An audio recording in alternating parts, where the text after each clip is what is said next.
quick introduction here. Richard Wharton, we're great to have his presence today. He is one of the preeminent people, especially in Dallas. He wrote a book on power, so training with power. And so having him today is a great honor. He started cycling after a true biblical epiphany moment on May 18th, 1992. So we'll let him. I've got pictures. Brush on that when he gets started after I pass it to him. He began coaching in Bozeman, Montana in 1993. That's right. Founded the team. This is awesome. Team Dazed and Confused, a junior development mountain bike team in the 90s. He returned to Dallas in 1999 to work on the Dallas 2012 Olympic bid, and he also went to get his MBA in sports marketing and management. He's the longest surviving level 1 USA cycling coach for 20 years. He is the owner of, was Off-Road Athletics, and now it's onlinebikecoach.com. He founded the Cycling Center Dallas in 2006, which is now located at Campbell and Preston. He's a pioneer in the wattage-based training, starting that in 1995. So he also was an author of Watts Per Kilogram, as he calls an obsolete book on training with CompuTrainers and for cycling. But I've read other books as well that have thanked Richard in their acknowledgments about wattage that updates it a little bit. But again, he's one of the pioneers in power training. And he is a leading expert on Xert-based training. So we're going to learn about that today as well.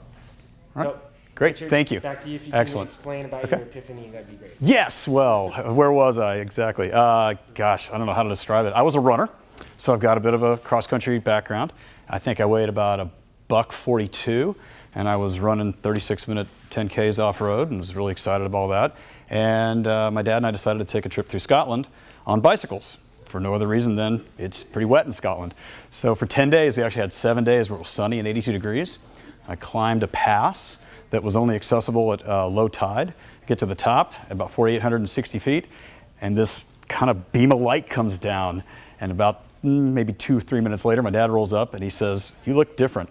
And I said, "Dad, I have to find a way to make a living at this." And he said, "What do you mean, tourism?" And I said, "No, I think cycling."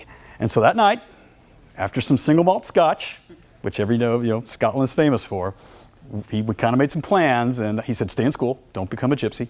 And so I moved to Montana and I became a mountain biker, which is almost like being a gypsy, but you still have a roof to come over your head. So anyway, real quickly, I know half of you. Those that I don't, I'll make introductions later. I'm going to be on a time schedule. My videographer has to get to, the sound machine? So he's actually got a second gig to take. We're going to broadcast this onto YouTube later this evening, so please feel free to ask your questions. And proceeds are going to go to DFW Try. So we're excited about that. All right, first things I want to talk to you about, and I'm going to be making moves back and forth as I advance these slides, is this. What is the fundamental equation for cycling? You've heard me talk about this if you've been in my classes. Everybody, stick your fists together. Come on. Elbows wide, fists pumped. Ready? All right. When we use energy, come on, rotate those thumbs, right? We generate power, right? And when we generate power, we get fit, okay?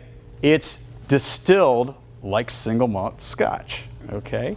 So you have to use energy in the form of kilojoules and calories to generate watts, which is what we use to measure it, and then we go down the road. Okay, now you can spend a lot of money in this building on expensive stuff that'll help your efficiency, but it's the body that really is the most inefficient part. And that's where this lecture is. Now again, I'm going to treat you all as coaches, and you're here to learn how to teach this to other people.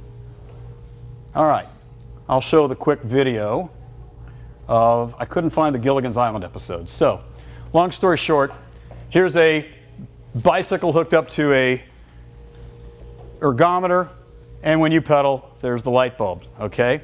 All right, now, even though most of these lights are low wattage, you and I both know that 100 to 200 to 300 watts is really about what most of us can generate.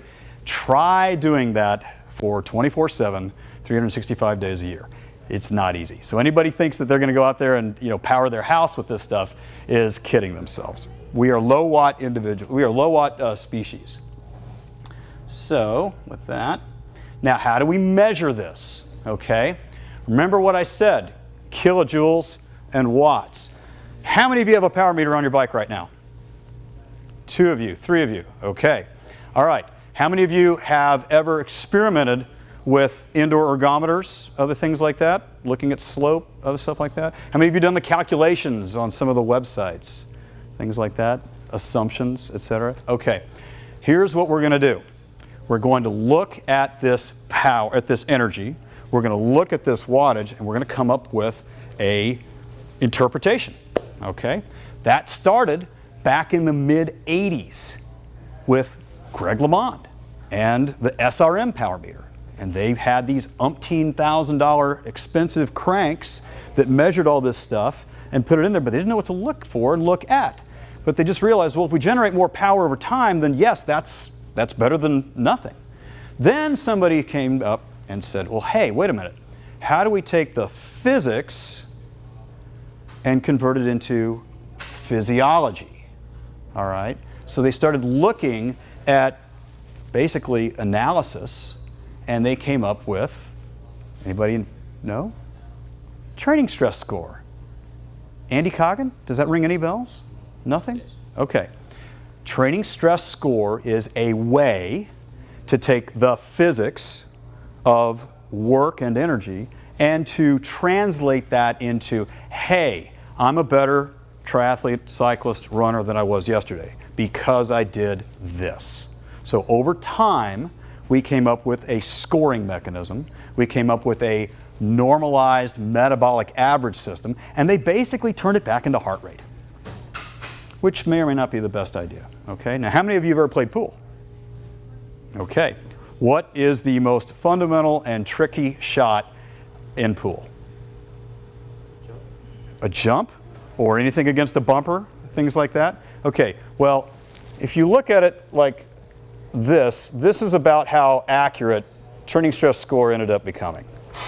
Okay, well, about 10 years ago, somebody named Philip Skiba, does anybody recognize that name? Did anybody see the movie Breaking 2? Oh, come on, you're coaches. You don't get into this stuff? Okay, what happened earlier this year? What happened earlier this year? You had a bunch of people pace a bunch of other people to try to break the 2-hour marathon distance. Remember that?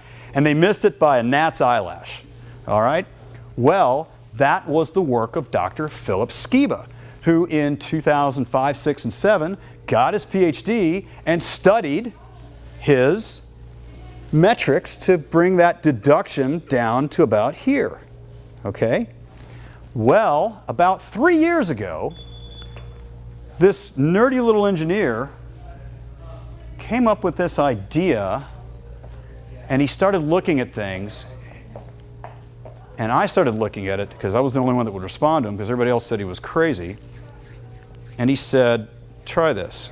And I said, okay.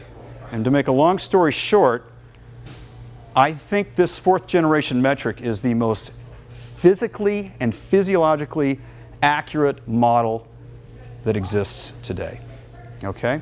Now, once again, I'm going to ask you, I can't remember, how many of you, who has a power meter? You got a power meter. You got a power meter. Okay. What's the most power you can generate over 20 minutes? 400 watts? That's pretty high. That's good. Awesome. Okay, you're quite the diesel. Fantastic. Big boy. You are a big boy. You got a big femur, okay? Right. Physics works to your advantage, okay? How much you? You got one? You got one? Yeah. Okay, how much power can you truly generate over 20 minutes? Don't know? You mean Okay. just consistently? I'm talking about one more breath and you meet your maker. 200? Okay, great, excellent. This model is so accurate that when I began to test it, I thought, these numbers are unachievable until I did. Okay, and that's when I started to really understand what this guy was doing. Because again, everybody here is a coach, and you know what intervals are, right? Intervals? Okay. Different frequency, intensity, and time, that old FIT acronym. What that is for is helping you expand your capacity to do work and generate power and get more fit, right? Okay. Well, what if I had you doing basically 8-minute intervals at 220 watts? Probably achievable. If you can do 20 minutes at 200 watts, you can do 8 minutes at 220, give or take. Okay. Maybe 3 of them, maybe 4 of them, okay? We now have a model that literally will tell you how accurate your training dose is, again, down to a gnat's eyelash. And if you don't achieve that, then it will basically change the formula in real time. It's not that empirical. It's a real-time deal. Now, you've got a 920, you've got an Apple III. Who's got a Garmin wrist unit? Aha, yep, here they come. Got it, okay, all right. Your coaches, right? Your clients want to get the most out of their time, right? Okay, yep, and you've got heart rate on your watch, optical or chest strap, okay? And you know about heart rate variability, right? Heart rate variability, anybody? Oh my gosh, we've got so much to cover in 40 minutes. Here's what heart rate variability is. It is the nanosecond stochasticity from beat to beat.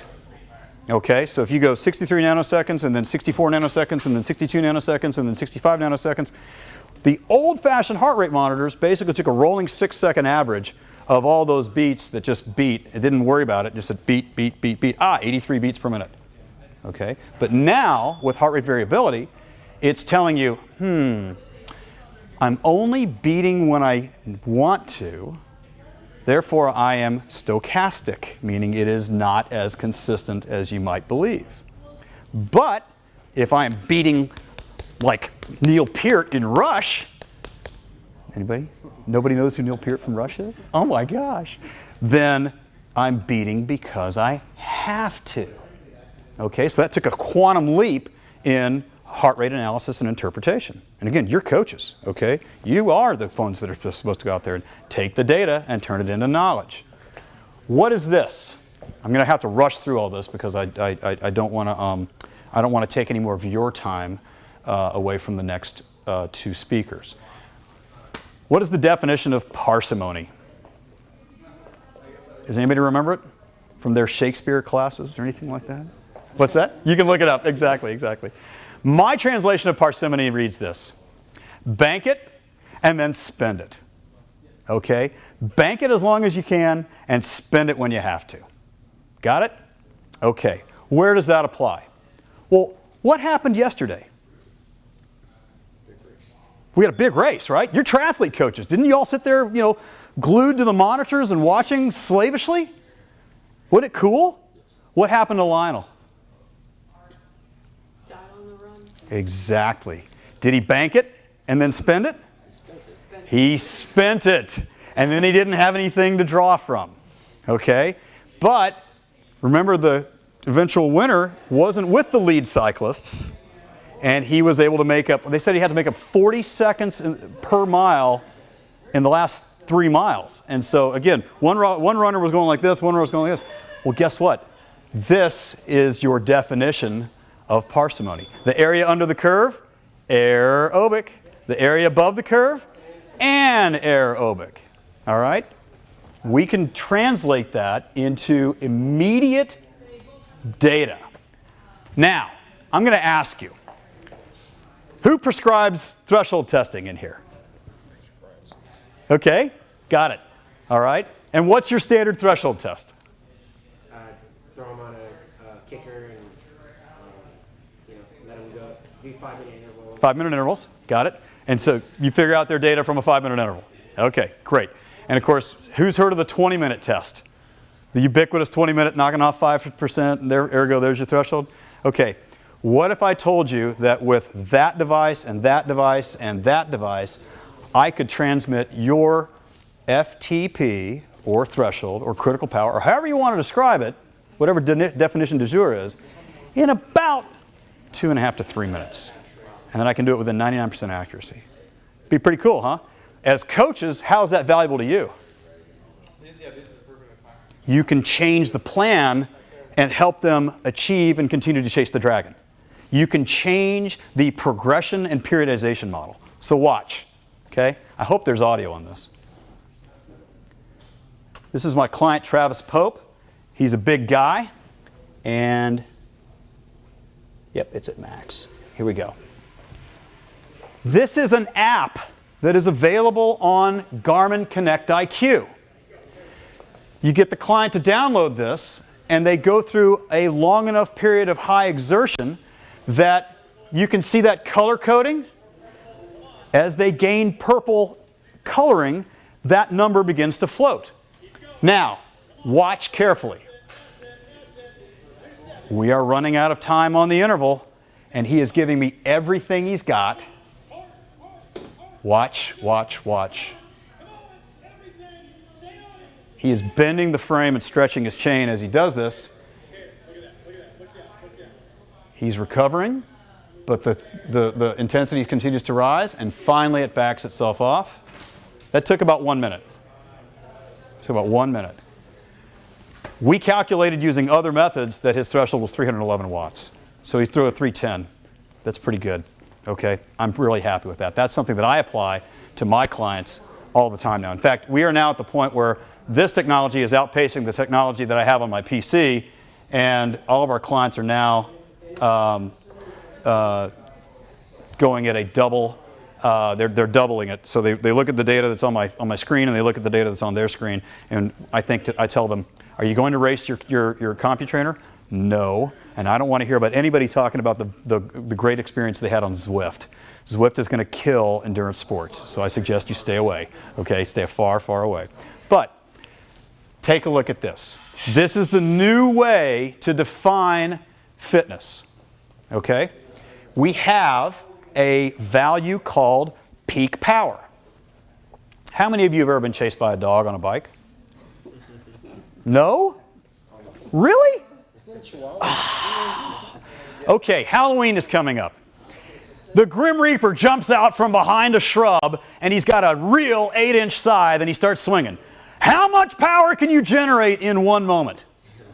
That's your peak power, okay? When you try to beat the Reaper, which is a great book, by the way, you generate your peak power. Even triathletes need to train their peak power just a little bit so that at least we know what it is, okay? Then we've got their wattage, which is located in red. I've got green for cadence, and of course we've got traditional heart rate, okay? This was a test that I did, and the computer basically said you cannot hold 354 watts over 5 minutes. And I said, okay, there's my challenge. I've got to go break that number. And do you see that dropping black or purple line right there, or blue line coming down like that? Wouldn't you like to have that value on your watch or on your head unit while you were actually training or cycling? To know that death was around the corner if you really didn't want to do that when racing, or that you might want to achieve that if you feel spunky in an interval session? Well, guess what? You see those little yellow dots right there? I beat the plan by 5 seconds. And I beat the watts by like 2%. And the only other individual in the room with me at that time said he'd never seen me so red, and he said, you couldn't inhale and you couldn't exhale. But guess what? Where did I make the fitness gains? In those last few seconds. Because I could have done 10, 15 seconds lower, maybe 10 or 15 watts less, more than once. But it's those maximal efforts in those small fractions of seconds that you and your athletes are going to get those gains. Are you with me so far? Great. So we've got 2 parts to the definition so far. We've got peak power, zing, just fire the bullet. And we've got threshold, which I showed you on the video. Now, what's the third component? What's been making the rounds and making the news in the endurance world, and what debuted today from my friend Neil Henderson out on Sufferfest? You've heard of Sufferfest videos, things like that? What made the debut? Guess what, folks? We don't have to solely rely on threshold anymore. We're now going to work on anaerobic capacity. Because if we just do LSD, we get real good at LSD. But if we have to do some accelerations or climb some hills that are going to go above intensity, you know what? We better have that bank account. Okay? That bank account of anaerobia. Okay? Yes, even triathletes need to spend a little time doing some tough intervals where they can taste the blood in their mouth. All right. You see how big that gap is? I'm going to show you that there's a third metric, and it's called high intensity energy. Okay? Okay. What's our time check, real quick? 2 o'clock. Okay. Who's going to race the Austin triathlon? Isn't there a triathlon in Austin coming up? 2 weeks. Thank you. Okay. What is the terrain like? You'd say it's pretty flat? Some people say it's, you say it's hilly? Yes. Right, okay, you think it's hilly. Okay, that's great. And again, remember, you're the coaches. So you have to look at the interpretation, okay? So one of the things that people might be working on is, okay, well, you know, relative, but we're looking at time, and we have to deal with how we handle the time, all right? Okay. How many hills are on that route for the cycle? I'm going to talk about cycling, but I will talk about running. How many hills are on that route for the cycling? At least 9 or 10, right? And it's a half, right? Okay. And they're kind of steep? Yeah, I mean for people training around here. Sure. Sure. Oh, I got a story about that. Exactly. Exactly. I got a you're going to see it. You're going to see a great story about the difference between people who actually train in the hills and people who simulate training in the hills in about 5 or 10 minutes. Okay.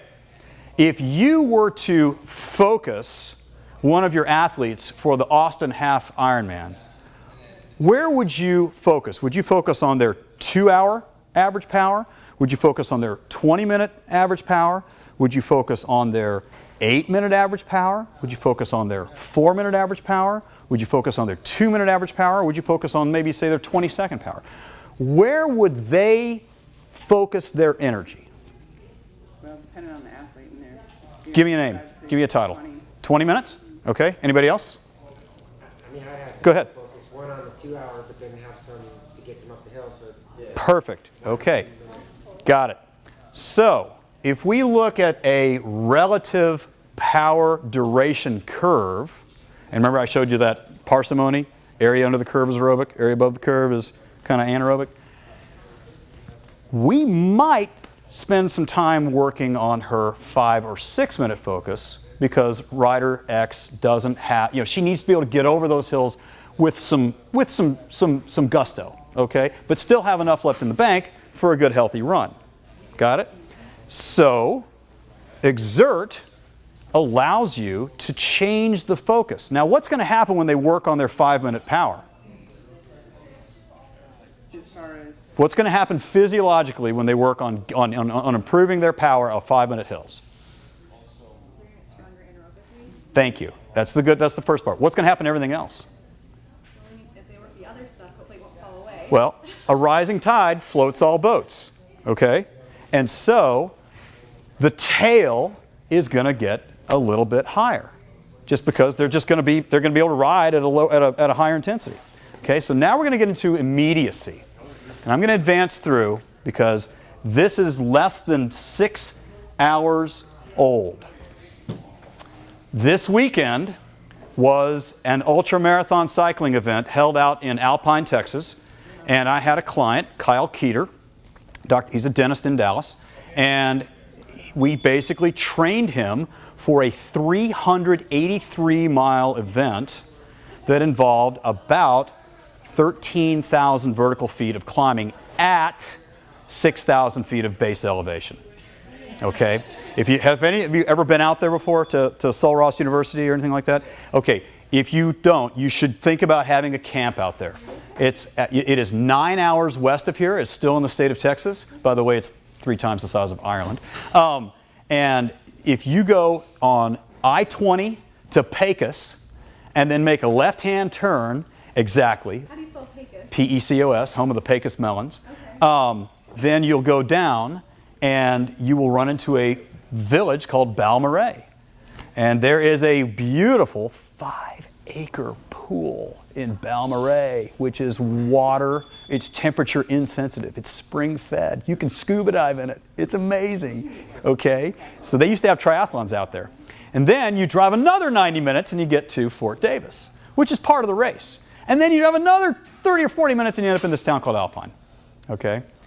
And it's gorgeous. Okay, it is great. It is cyclist paradise for Texas because there's rolling hills, there's flat roads, there's cool temperatures in the morning, there's baking hot afternoons and evenings, and it's sunny all the time. It was 96 degrees in Big Bend National Park yesterday.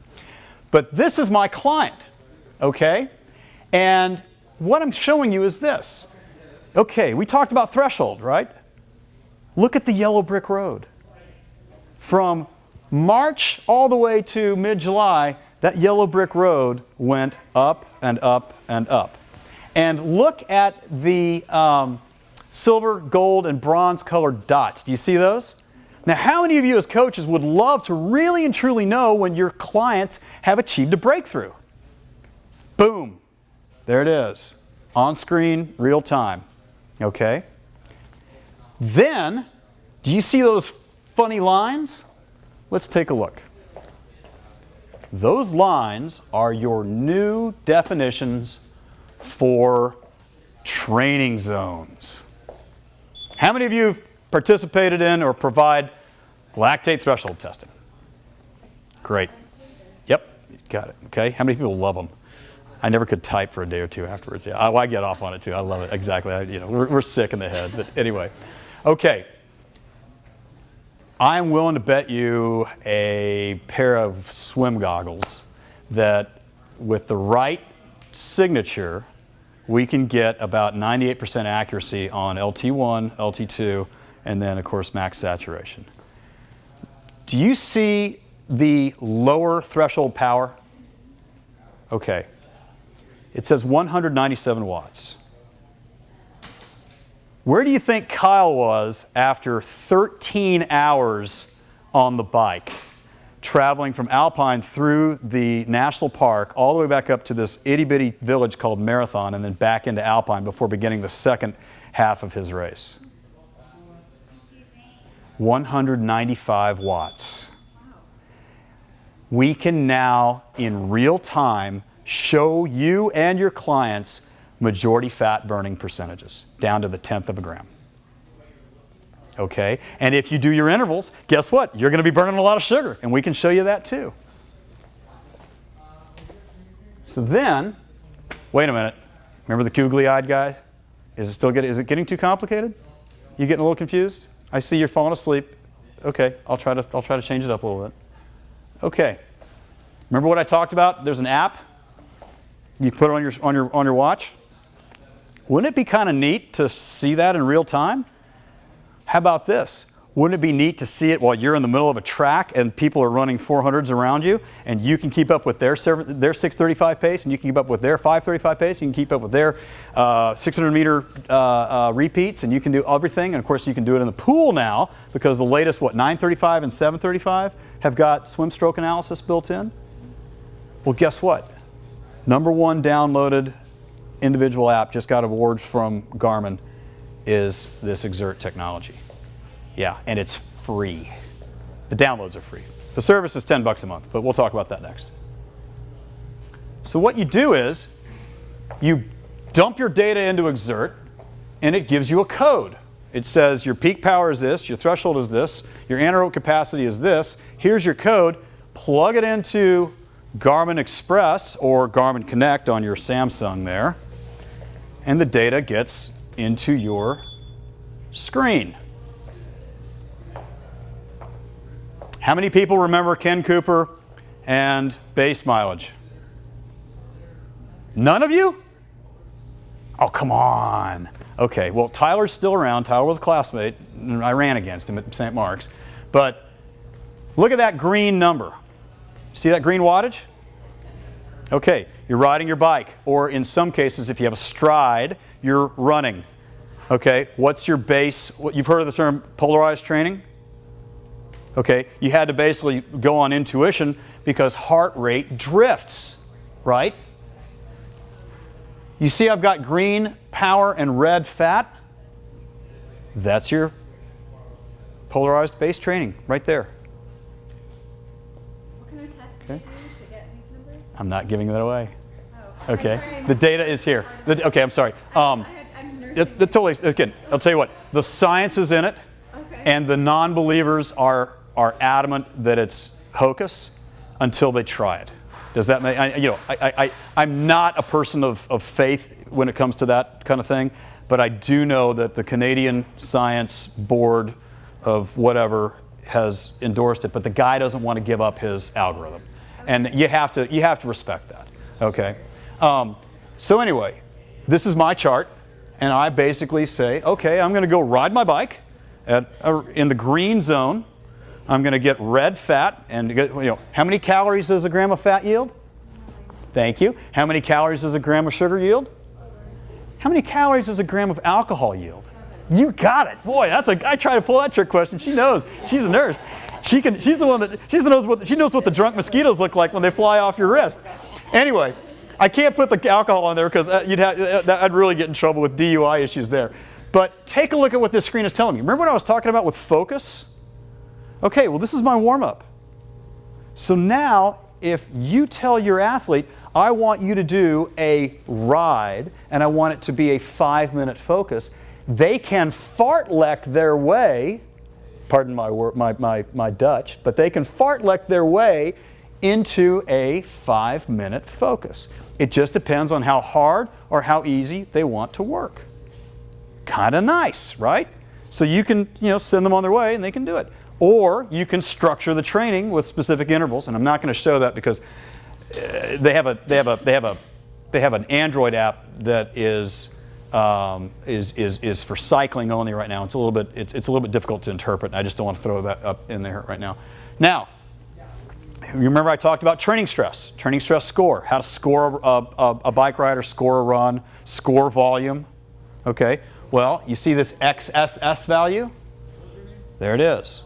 Right there. It's based on an exponentially weighted moving average. Nothing you need to worry about. You can basically say, hey, you rode 400 points last week. This week, I want you to go 440 points this week.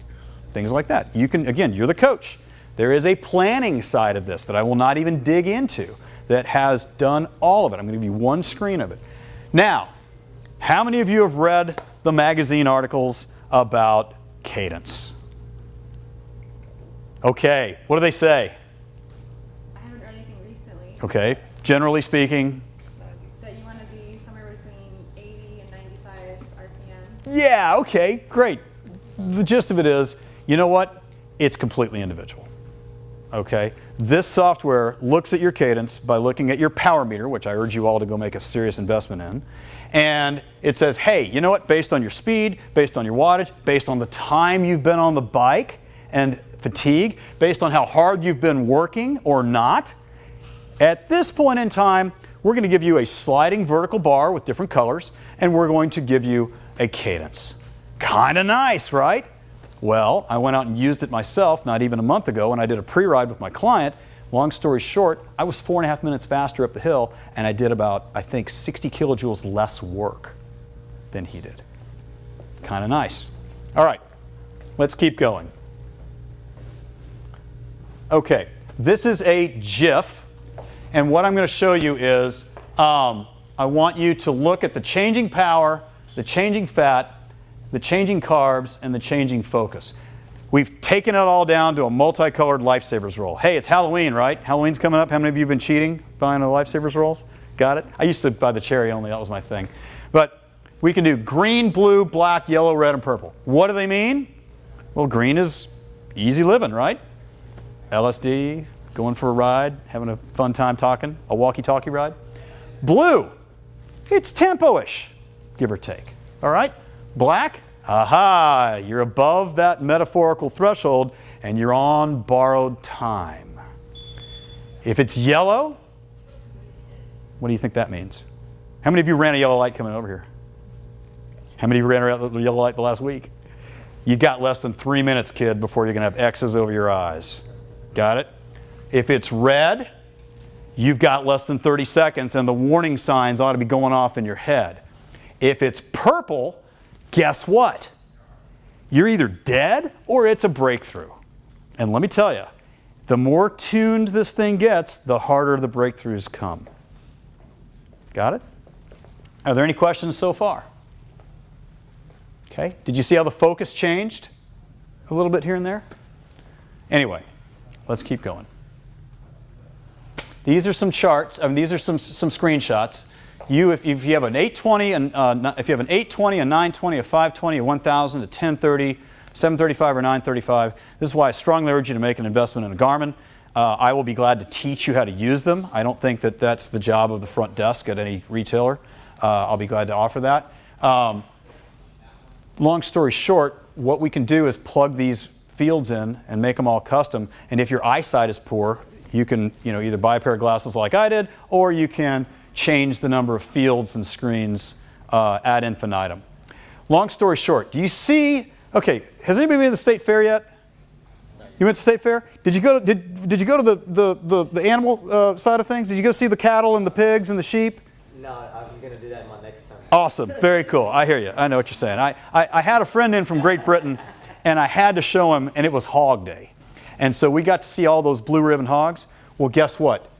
You see how my power at that moment was purple, and I have a gold medal? A little ribbon? It's a breakthrough. So now you're giving your clients another incentive. Don't get off the bike until you give me a gold medal.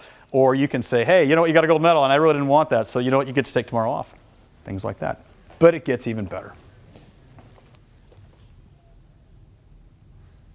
Okay. Who remembers the name Seiler?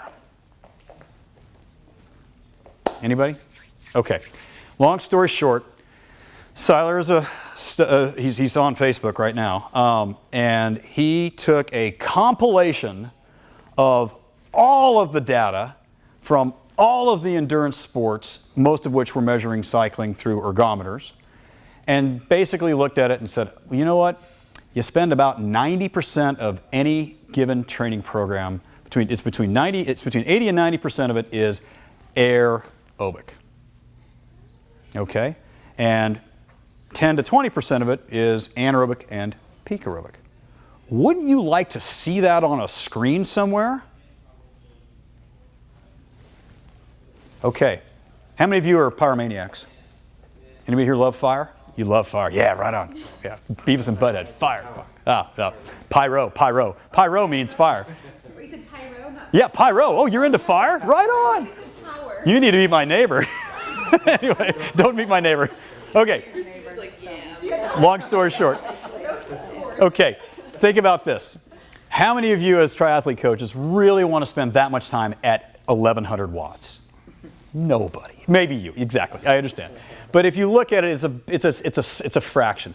Well, take a look at your average matchstick, and you've got a white tip, and then you've got the red chemical fuel, and then you've got the wood or paper of the match.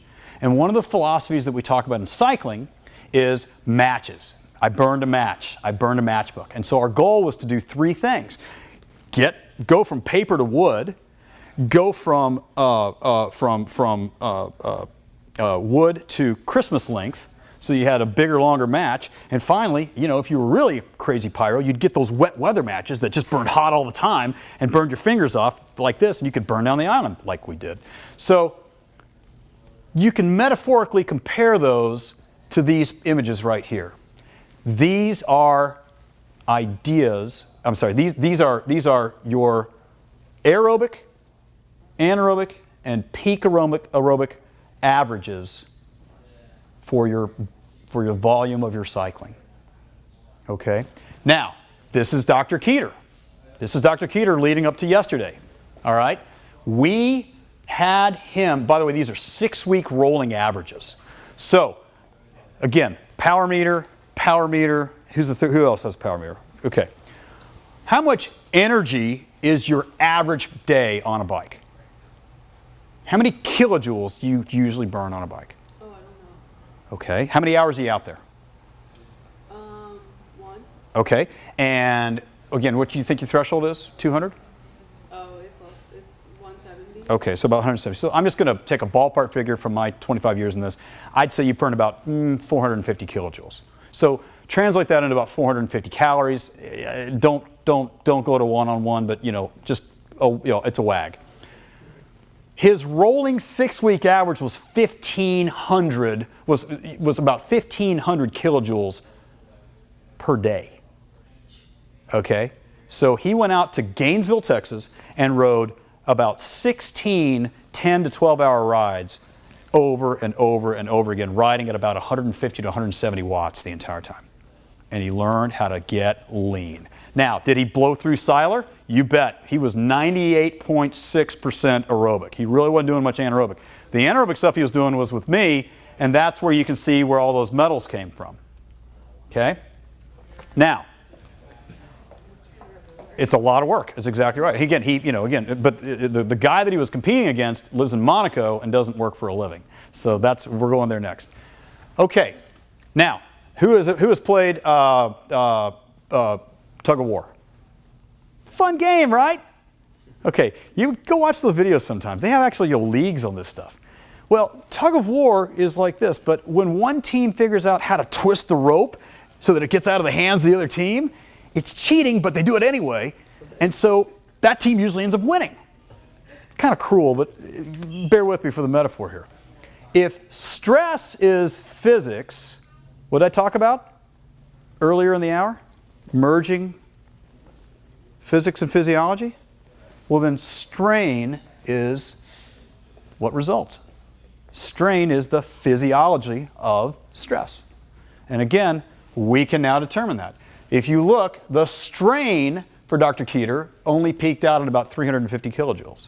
So it was a way low value compared to the actual work that he was doing, because again, he was just riding very, very easy. He was getting his body accustomed to basically eating on the bike is what we were trying to do. So you can see that, okay? You can now look, you see his focus. This is an interesting story here. His focus, he had been working really, really hard on 7, 8, and 9-minute efforts, and then all of a sudden he dumps it and he just coasts. And so his focus went all the way out to almost 180 minutes. Okay? All right, let's keep going. All right, who's heard of polarity? Polarity, polarized training? What's old is new again. How many of you have read Carmichael's Training for the Busy Guy, the 6-hour athlete? Okay, don't read it. It's at half-price books. What he was basically arguing was this, that, all right, you basically need as coaches, you basically need to have your athletes do something at least 6 hours a week. If it's below that, you know what, they're just recreational. If they're above that, then they can start becoming improved. But it gets beyond 12, they're starting to get either, professional, or they're also, coming home to an empty house, like athletes that you and I know. So there's kind of a happy spot. But what they basically said was this. Remember when I talked about aerobic and anaerobic and peak aerobic, okay, or peak anaerobic? Well, here's the visualization of it right there. You ride green red for your 80 or 90% of your week. You do your anaerobic intensity in a safe place where you don't have to worry about running red lights or dealing with potholes or bad drivers. Or in the case of you harriers out there, potholes and rabbit holes and other things like that. And guess what? Volume goes up, fitness goes up, and you're looking at it and you're analyzing it as coaches so that you can tell your clients what to do next. All right. Once again, am I kind of passing over everybody's head? I see the yawns. Don't think I don't notice. All right. Well, here it is. I'm going to give you one chart of the calendar, and it is this. This is me. This is April, and I peaked out at about 11 hours of volume. My training score per day average was this. It shows how many points above or below I was. My weekly focus, because I was looking at ways to increase and decrease my intensity on a floating average. But look at that polarity ratio. Don't those numbers resemble what I was describing? 80-20, 90-10, somewhere in between? Okay. If it had been perfect, what it would have done is it would have been, at the top, it would have been, like 85, and then the next one down would have been 84, the next one would have been 83, 82, 81, 80 as my anaerobic intensity improved, and then I would have basically periodized in order to get myself into a peak. Okay. Measuring and improving fitness. You've seen some of these charts if you've been through the Training Peaks world and some of the other stuff like that, but these are unique to Xert with their metrics behind the scene. How many of you wish you'd had a color-coded idea of form and fitness? Okay, kind of nice, all right. Well, you see all the big purple spikes? Those were the days that Dr. Keeter went out and did his 150 to 180, 200 mile rides. And you can see that there's a corresponding dip in form as they go through. All right, so then he takes a day or two off, and as you know, it kind of comes back. Another trick is this. If you want to ride or get your athletes to ride, run, and swim on a 5-day-a-week basis or 6-day-a-week basis or whatever, you can now tell them, hey, go green-red until you get your XSS score to something, and it'll actually start to rebound the form without losing any fitness. Okay, maybe they're obsessive like some of our athletes are, things like that. All right? Now, interestingly enough, look at what happened after September the 23rd. Theoretically, Dr. Keeter's threshold dropped. Theoretically, he was less fit. But look at the green line. He had never been more fresh and prepared for the event that he participated in Saturday at 7 a.m. and finishing this morning. Oh, don't do that. Okay. Kick it in, kick it in. Okay. Dr. Keeter not only achieved his goal of breaking 24 hours, he went from 4th in 2015 to 2nd. And more importantly, look at the 17-hour time station and the 20 or 15-hour time station and the 270-mile time station, and look at the delta between the first place guy and Dr. Keeter.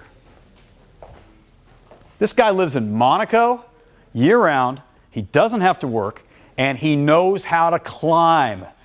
Anybody hear of the famous Madone? You know, I'm not sponsored by them. I got a free shirt out of it. But Trek made the Madone, right? The Madone is a climb that Lance would climb outside of Nice, and Nice is just a little ways from Monaco. So this guy had hundreds of thousands of vertical kilometers in his leg, and Dr. Keeter had hundreds of thousands of horizontal kilometers in his legs. So after 16 hours, they were 3 minutes apart. That's 1 mile. That's 1 mile. But then they got into the infamous Fort Davis Scenic Loop, and let's just face it, my client, as good as he was and as prepared as he was, doesn't have the legs to handle that kind of vertical gravity, and basically it's friction, and he ended up losing about 2 hours, but he still finished a very strong second. Now, ironically, if you look at third place also made up quite a bit of time in the last station as well. So that was kind of neat there. All of this was done by training with Xert. He measured his fat, he replaced his carbs, and he went from there. Now, I've been talking about bikes, I've been talking about bikes, I've been talking about bikes, I've been talking about power meters. What's next? Running. Okay, guess what? We coached this athlete in Germany to a 5K PR in 3 weeks.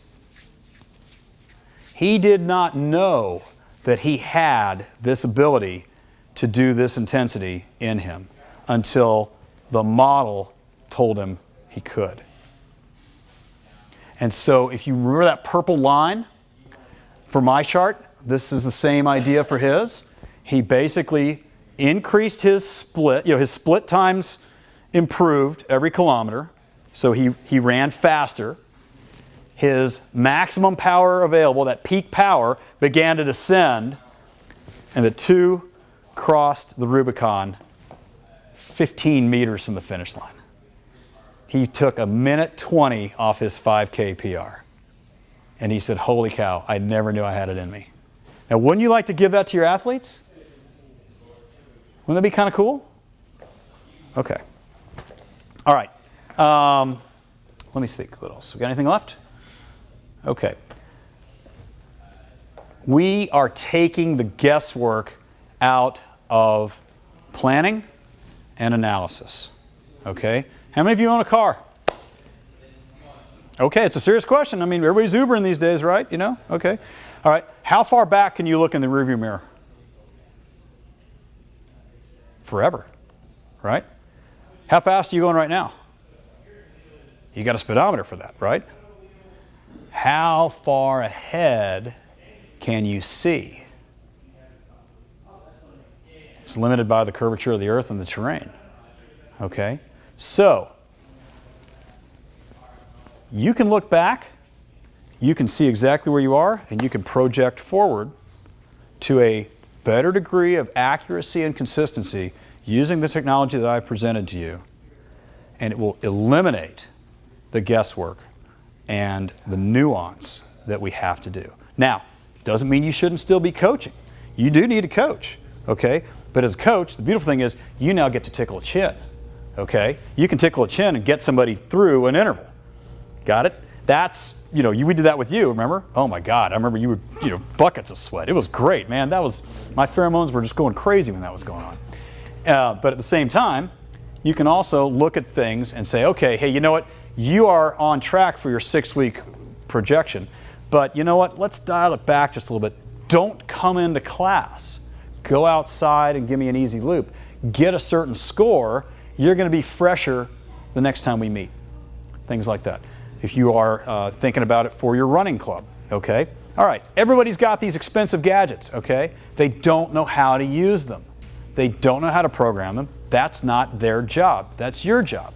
You put the simple screen on there, you put the right metrics in. Oh, and every time the metrics change, make sure they push the metric. Then you can say, hey, guess what? Let's go do an extra lap. Let's go do an extra 100 meters. Let's go do an extra climb up Flagpole Hill. Pick your poison. Pick your intensity. And I guarantee you, I've never seen, again, I've been doing this for 1993, since 1993, so that's 22 years now. I've never seen anything like this before. And I hope that you'll take advantage of it and participate. Got it? Go ahead. All right, so from my older knowledge of training with power Yes. and testing. Yes. So we test for the threshold. Right. Because that's closer to, what we'll be Yep, oil and water. And then we, excluding the VO2 max test. Sure, sir. We estimate the top. Okay. But in this case, it sounds like we're doing a much shorter version of VO2 max, but it's still nailed. Let's just say this much. If I gave you a 10-second 4% slope, you'd give me a pretty good idea of your maximum power. That would be 1/3 of the definition. Then we would go through and we would achieve the threshold test, and it would give us a pretty good idea of your anaerobic capacity as well. But then we start training for a stronger AC, a stronger high-intensity energy. And what that does is that lifts the tide and everything goes up, thus making the aerobic intensity a bigger part of the whole. So that you, again, as triathletes, you don't want to touch the anaerobic unless you have to, right? Okay. But it's nice to know that you can ride. Again, this guy had a 197 watt lower intensity threshold. He rode 13 hours at 195. And just all he focused on was eating and eating and eating and eating and eating and eating and eating. And he was within 3 minutes of a multi-time ultramarathon cycling association. This guy, the guy that he was racing against, does 12 of these events. He does them once a month, and he goes all around the world to do them. He'll go to New Zealand. He'll go to the United States. In fact, people hate him because he always wins these awards because he has money to burn, and he gets to go to all these exotic places and do these crazy ultra events.